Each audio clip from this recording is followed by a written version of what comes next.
Hey friends, welcome to my channel, The Great Voice Verse of తాతయ్య. ఈరోజు 10 మిలియన్ల ముందు మానవుని యొక్క జీవితం ఎలా ఉంది అనేది ఒక పిక్చరైజర్గా మనం తెలుసుకోబోతున్నాం. 10 మిలియన్ ఇయర్స్ అన్నమాట. ఎంత టైం చూడండి. 10 మిలియన్ ఇయర్స్లో మానవుడు ఇలాగలేడు. అప్పుడప్పుడే కోతి రూపంలో నుంచి చింపాంజీ రూపంలోంచి అలాగ మార్పు చెందిన ఒక వ్యక్తి. ఆ మనిషి ఎలా ఉన్నాడు అనేది పిక్చర్లో మనకు తెలుస్తుంది. పిక్చర్ క్లియర్గా తెలుస్తుందండి. అప్పుడు వాతావరణం ఎలా ఉంది అని అనుకుంటే చాలా భయంకరమైన వాతావరణం అండి. ఎక్కడ చూసినా కానీ మరి ఎడారిలాగా ఉండేది. కొన్ని ప్లేసుల్లో చెట్లు కూడా దట్టమైన అడవుల నుంచి ఈ మానవుడు, ఇలాంటి మానవుడు, ఆనాటి మానవుడు, ప్రాచీన మానవుడు ఎక్కడెక్కడో తిరిగేవాడు. ఆ సంరక్షణ కోసం గ్రూపులుగా తిరిగేవాళ్ళు. అలాంటి పరిస్థితి నుంచి వాళ్ళు కొద్దిగా ముందుకు వచ్చారు. వస్తే అక్కడ దట్టమైన అడవులు, విపరీతమైన రాళ్ళు, ఎక్కువగా ఎండలు, ఇలాంటివన్నీ మనకు కనిపిస్తున్నాయి. అలాంటి ప్లేసుల్లో నుంచి వాళ్ళు తిరుగుతూ కొద్దిగా ముందుకు వచ్చారు. ముందుకు వచ్చినప్పుడు ఏమో జరుగుతుందంటే ఆ యొక్క జాతి రెండుగా మనకు కనిపిస్తుంది. హోమో ఎరెక్టస్ అని, హెమోలిస్ అని 2 జాతులు అప్పటికే ఉన్నాయి. అయినా సరే వాళ్ళు ఎక్కడ గొడవపడకుండా చాలా ఐకమత్యంతో, భాష రాకపోయినా, మరి బ్రతకడానికి ఏమి తెలియకపోయినా, ఎక్కడ వారికి ఏమి దొరికితే ఆ యొక్క వస్తువుల్ని తీసుకొని ఒక సాధనాలుగా తీసుకొని ఫస్ట్ వాళ్ళకి కావాల్సింది రక్షణ అండి. రక్షణ లేకపోతే ఏదో ఒకటి మరి తింటాయి. కాబట్టి అలాంటి పరిస్థితి నుంచి ముందుకు వచ్చేవాళ్ళు.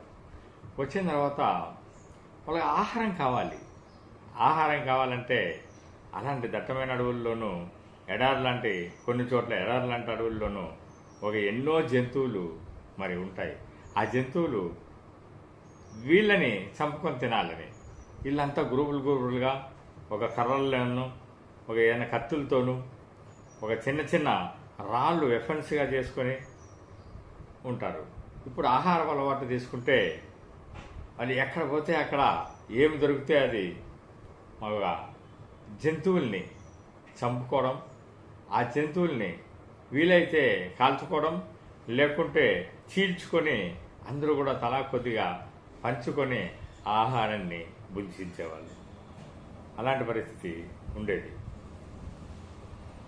తీరా వస్తే వాళ్ళకు వాతావరణం అనేది సహకరించేది కాదు. ఎప్పుడు పడితే అప్పుడు వర్షాలు వచ్చేటివి, ఎప్పుడు పడితే అప్పుడు తుఫాన్లు వచ్చేటివి. చాలా గందరగోళంగా ఉండేది. వాటర్ సఫిషియెంట్గా పారుతూ ఉండేది. ఎక్కడ చూసినా కానీ సెలయేర్లలాగా ఉండేటివి. అలాంటి పరిస్థితుల్లో అక్కడ ఉన్న జంతువులంతా కూడా వాళ్ళతో పాటే కలిసి ఉండేటివి. వీరు కూడా ఆ జంతువులతో పాటే కలిసి ఉండేటివి. కానీ కొన్ని క్రూర మృగాలు ఉన్నాయి. ఆ క్రూర మృగాలతో కలిసి ఉండడానికి కుదరదు. అవి నమ్మవు. ఉన్నంత చోపు బాగుంటాయి, ఒకేసారి మనిషిని తినేసి వెళ్ళిపోతాయి. కాబట్టి అలాంటి క్రూర మృగాల కోసం వాళ్ళు కొన్ని సురక్షితమైన ఇలాగ డేగాలు, అంటే ఒక గుడిసెల్లాగా, వీలైతే చెట్ల మీద ఎక్కి చెట్ల మీదే అందరూ కూడా పడుకునేవాళ్ళు. కొన్ని చెట్లు అలాగా అవకాశంగా మార్చుకొని ఆ చెట్ల మీదే పడుకొని అలాగ కాలం గడిపేవాళ్ళు. ఆహారం అయిపోయింది, కాలం, వాతావరణము. తర్వాత మనము చక్కగా ముందుకు వచ్చినట్లయితే ఇక్కడ కూడా మనకు కనపడేది ఏంటంటే అదే విధంగా కనిపిస్తోంది. వీళ్ళంతా ఆహారం కోసం ఎదుగుతూ ఏమి దొరికితే అవన్నీ తెచ్చుకుంటున్నారు. జంతువులను చంపుకుంటున్నారు, జంతువుల మాంసం తీసుకుంటున్నాయి.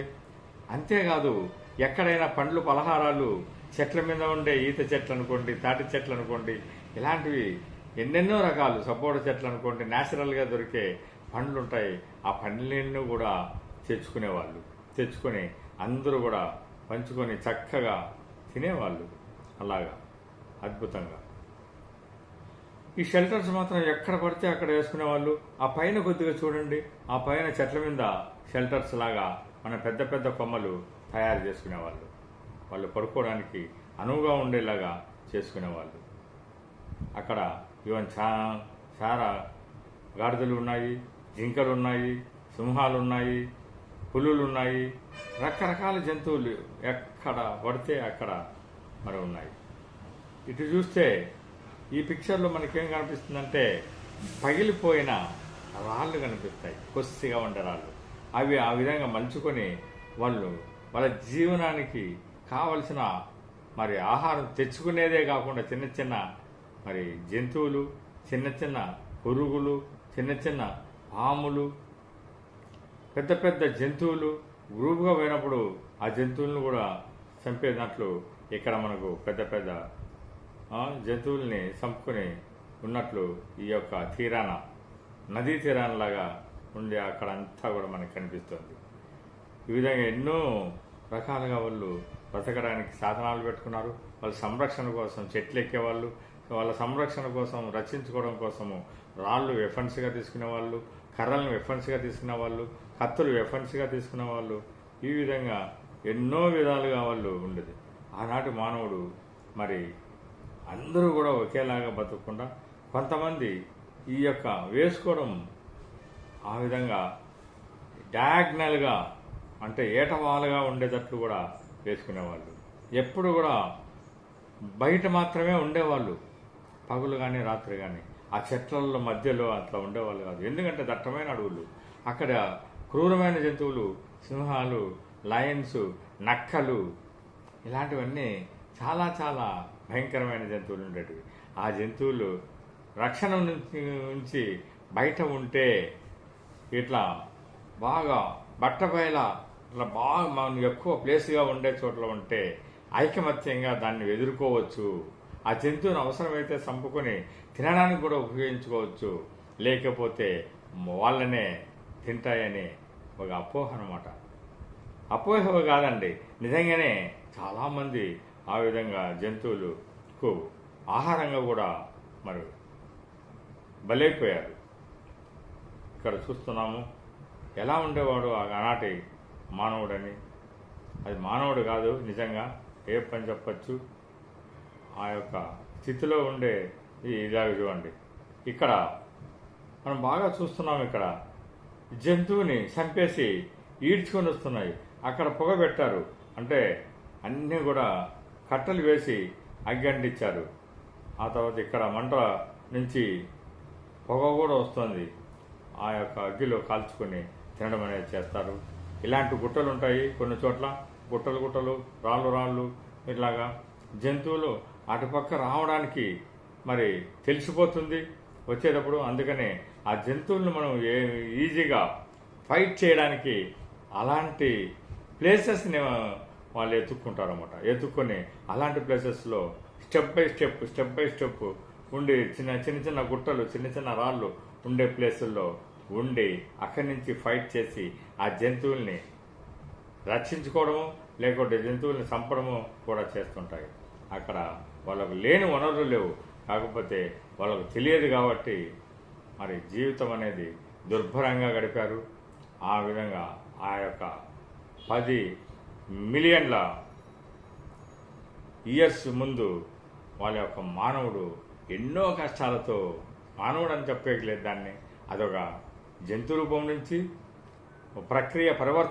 మానవుడిగా పరివర్తన చెందే ఆ క్రమంలో కొన్ని వేల సంవత్సరాలు ఆ విధంగా బ్రతకడం అనేది జరిగింది. మనకు ఆశ్చర్యకరమైన సన్నివేశాలు ఎన్నో ఉన్నాయండి. ఇలాంటివి కూడా మనం తెలుసుకోవడం చాలా ఆనందదాయకంగా ఉంది. మీరంతా కూడా సబ్స్క్రైబ్ చేయండి, లైక్ చేయండి, షేర్ చేయాలని, ఇంకా ఎవరైనా సబ్స్క్రైబ్ చేసుకోకపోతే అందరూ కూడా సబ్స్క్రైబ్ చేసుకొని సపోర్ట్ చేయాలని మరొకసారి మీ అందరికీ మనవి చేస్తున్నాను. థ్యాంక్ యూ సో మచ్ మిత్రులారా.